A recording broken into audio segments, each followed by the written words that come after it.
आप में से ऐसे कितने लोग हैं, हम सबसे सवाल कर रहे हैं, बताइए आपके पास कितना पावर है, आप क्या कर सकते हैं? क्या आप दिन को रात बना सकते हैं? क्या आप नदी को समुद्र बना सकते हैं? क्या आप बूढ़े को जवान बना सकते हैं? क्या जवान को बूढ़ा बना सकते हैं? क्या आप चाह कर भी अपनी कमर का दर्द मिटा सकते हैं? दवाई ही तो खा सकते हैं, अच्छा इलाज ही तो करा सकते हैं। वो इलाज के बाद भी दर्द जाएगा या नहीं, ये आपके हाथ में, आपके हाथ में होता तो दर्द ही ना होता। किसान खेत में बीज ही तो बो सकता है, कितने कुंटल फसल आएगी किसके हाथ में है? क्या है, आपकी बेटी का विवाह कब होगा ये आपके हाथ में है? आपकी बहू के बेटा ही होगा या बेटी ही होगी ये आपके हाथ में है? बोलो मेरी माँ,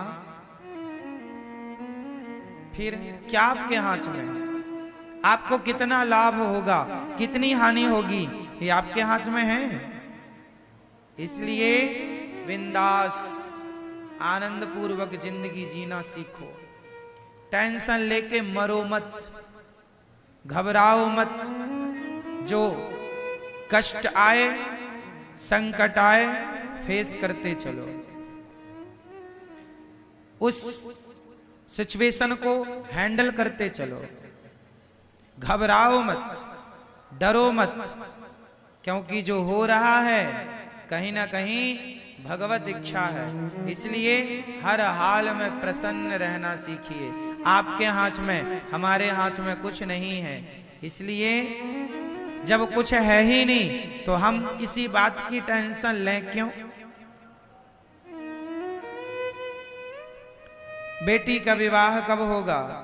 जब समय, आप कर्म, इसका अर्थ ये नहीं है कि आप कर्म ना करें, कर्म करते रहिए, प्रयास करते रहिए। बेटी का विवाह जब होगा हो जाएगा, आप अच्छा लड़का ढूंढते रहिए, टेंशन नहीं लेना। अरे महाराज जी लड़का ही नहीं मिल रहा है, घबरा रहे हैं, ब्लड प्रेशर हाई हो रहा, ये कोई बात नहीं। शांति से ये मान के चलिए करता धरता भगवान है, जो करेंगे बिहारी जी अच्छा करेंगे। उनकी इच्छा में अपनी इच्छा मिला देनी चाहिए।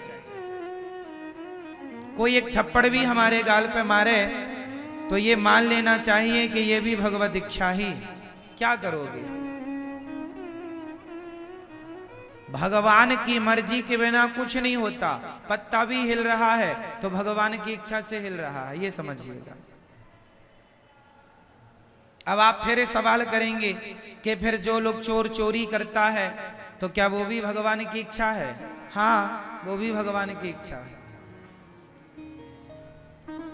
क्योंकि जब वो चोरी करेगा, पकड़ा जाएगा तो उसको दंड मिलेगा।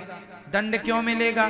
क्योंकि उसके कर्मों के अनुसार उसके भाग्य में दंड का विधान था, तो वो वैसी जैसी होनी होगी वैसी करेगा।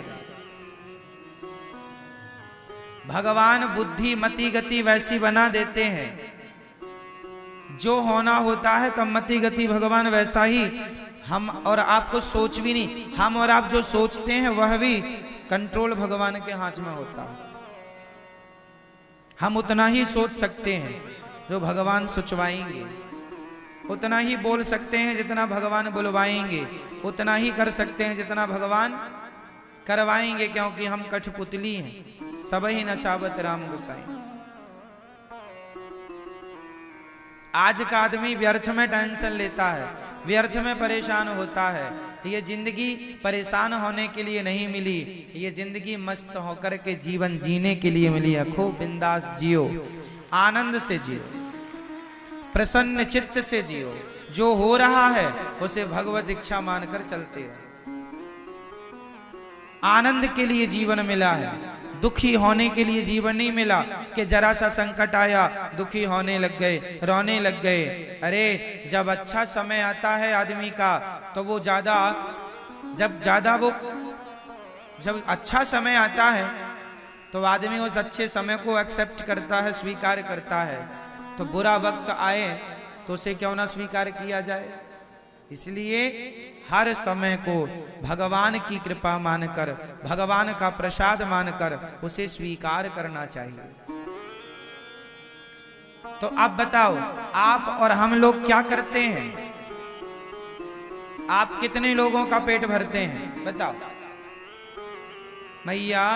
कितने लोगों का पेट भरते हैं आप लोग? 2 लोगों का, 4 लोगों का, 10 लोगों का? बताओ मैया। ओ मेरी माँ, आप कितने लोगों का पेट भरती हो मैया? आपसे पूछ रहे हैं जो थोड़ी देर पहले आपने जम्हाई ली है। बता, है? कितने लोगों का पेट भरते हैं आप? 10 लोगों का? आप बता, कितने लोगों का पालन करते हो आप लोग? दादाजी, आप कितने लोगों का पालन करते हो? हम और आप कितने लोगों का पालन करते हैं? मैया बोलो मेरी माँ। किसी का भी नहीं। सबके पालनहार कौन है? भगवान। इससे क्या सिद्ध हुआ? हम जन्म क्यों लिए हैं? हम भगवान को प्राप्त करने के लिए, अच्छे काम करने के लिए, अच्छे विचारों को प्रकट करने के लिए, अच्छे रास्ते पर चलने के लिए हमारा जन्म हुआ है। पर हम लोग बुरे रास्ते पर चलते हैं, बुरे काम करते। अच्छे काम करो, अच्छे रास्ते पर चलो और आनंद से जीवन जीते रहो, जीते रहो, जीते रहो, जीते रहो। ये ना सोचा जाए कि हम तुम्हें पाल रहे हैं, हम तुम्हें खिला रहे हैं। कोई किसी को नहीं खिलाता। हर व्यक्ति अपने भाग्य का दाना पीना, खाना पीना खाता। एक राजा था।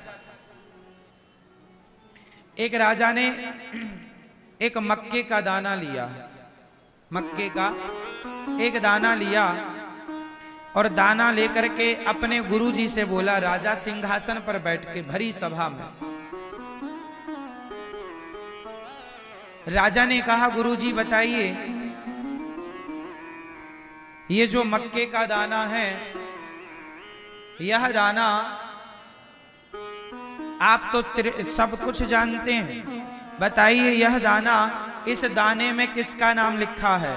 क्योंकि आप कहते रहते हो दाने दाने में लिखा है खाने वाले का नाम।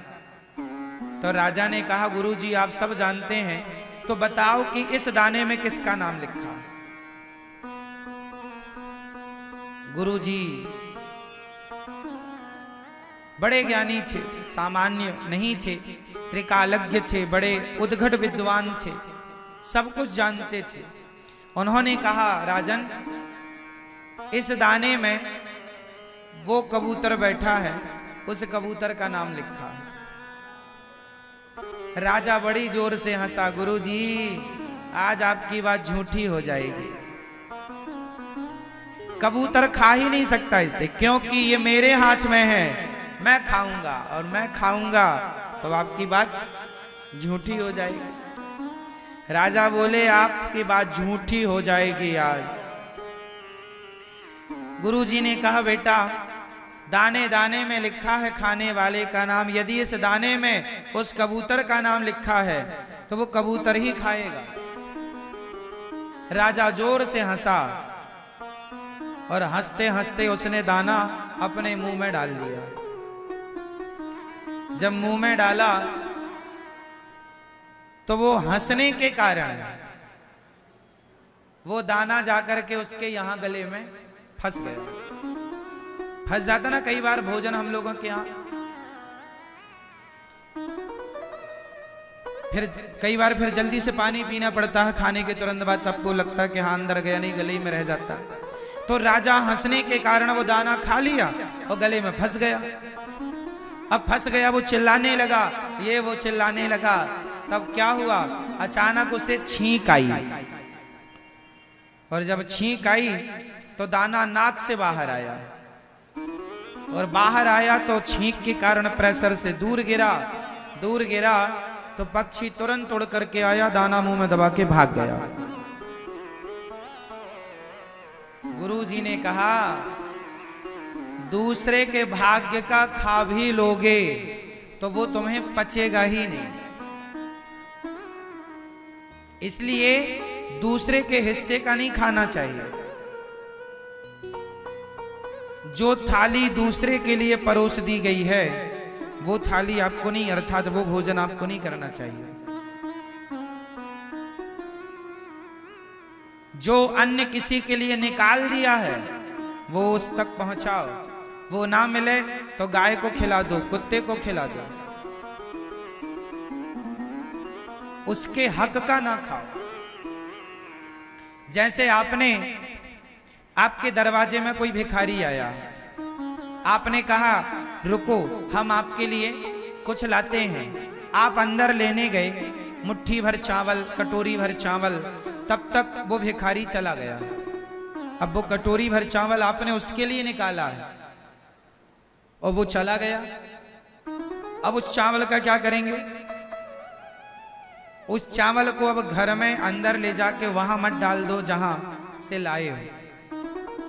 अब वो किसी के हक का निकल गया, वो किसी के नाम से निकल गया। अब क्या करना चाहिए? अब उस चावल को वो चला गया जिसको देना था, तो या फिर किसी दूसरे को दो, कोई दूसरा भिखारी आ जाए तो उसे दे दो, या गाय को दे दो, या कुत्ते को दे दो, या पक्षियों को दे दो, पर उसे आप ना ग्रहण करो। पैसे भी किसी के नाम के निकल गए तो आप उसे दीजिए, अब उससे अपना काम ना करिएगा, क्योंकि हम सब लोग अपने हक का खाएं, किसी और के हक का ना खाएं। इसलिए कहा करता हूं कि हम और आप पालनहार नहीं हैं, हम और आप किसी का पेट भरने वाले नहीं हैं, सबके पालनहार भगवान हैं। कितना हमारे पास जो धन है उसमें भी कितनों का नाम लिखा है, ये ईश्वर ने पहले से तय कर रखा है। इसलिए ये दास अनिरुद्ध, ये गौरी गोपाल जी की रसोई में उतने ही लोग आकर प्रसाद पाते हैं जिन जिन के नाम का यहाँ दाना पानी है। तो ये आपके भाग्य का ही आप लोग खा रहे हैं, ये आप ही खा रहे हैं आपके भाग्य का। इसलिए कोई किसी को नहीं खिलाता, कोई किसी को नहीं देता, भगवान ही सबको देने वाले हैं। इसलिए दाता एक ही है, दाता एक राम, भिखारी सारी दुनिया, और राम एक देवता, पुजारी सारी। तो मैया पालनहार कौन है? करने कराने वाला कौन है? हम कौन हैं? हम कौन हैं? कुछ भी नहीं।